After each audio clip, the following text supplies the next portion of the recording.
ലോകം ഭീതിയോടെ ഉറ്റുനോക്കിയ ആ വാർത്ത വന്നിരിക്കുന്നു. ഇറാനെ ലക്ഷ്യമിട്ട് അമേരിക്കയും ഇസ്രയേലും സംയുക്ത ആക്രമണം ആരംഭിച്ചിരിക്കുകയാണ്. ടെഹ്റാനിലടക്കം സ്ഫോടനങ്ങൾ നടന്നതായാണ് റിപ്പോർട്ടുകൾ.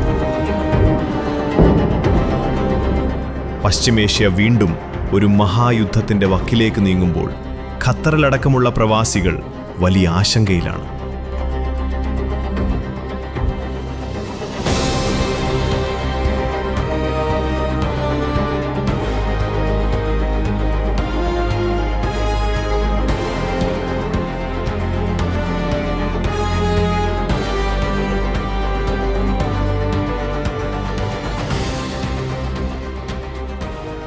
ഡൊണാൾഡ് ട്രംപിന്റെയും ബെഞ്ചമിൻ നെതന്യാഹുവിന്റെയും നിർദ്ദേശപ്രകാരം വമ്പൻ സൈനിക ഓപ്പറേഷനാണ് നടക്കുന്നത്.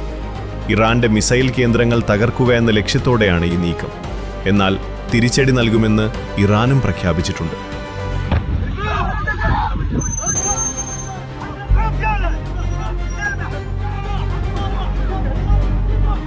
ഇസ്രയേലിന് നേരെ ഇറാൻ മിസൈലുകൾ തൊടുത്തു കഴിഞ്ഞു. ഈ സാഹചര്യത്തിൽ മേഖലയിലെ വിമാനത്താവളങ്ങൾ പലതും അടച്ചു കഴിഞ്ഞു.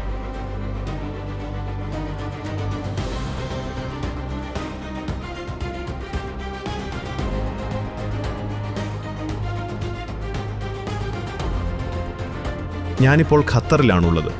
ഇവിടെയും ജാഗ്രതാ നിർദ്ദേശങ്ങൾ പുറപ്പെടുവിച്ചിട്ടുണ്ട്. ഖത്തറിലെ അമേരിക്കൻ വ്യോമതാവളമായ അൽ ഉദൈദിന് നേരെ ആക്രമണമുണ്ടാകുമോ എന്ന ഭയം നിലനിൽക്കുന്നുണ്ട്. ഖത്തർ എയർവേസ് അടക്കമുള്ള വിമാന കമ്പനികൾ സർവീസുകൾ പുനർക്രമീകരിച്ചിരിക്കുകയാണ്.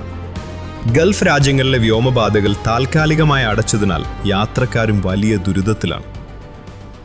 ഈ യുദ്ധം തുടർന്നാൽ ആഗോളതലത്തിൽ എണ്ണവില വർദ്ധിക്കാനും സാമ്പത്തിക മാന്ദ്യത്തിനും കാരണമാകും.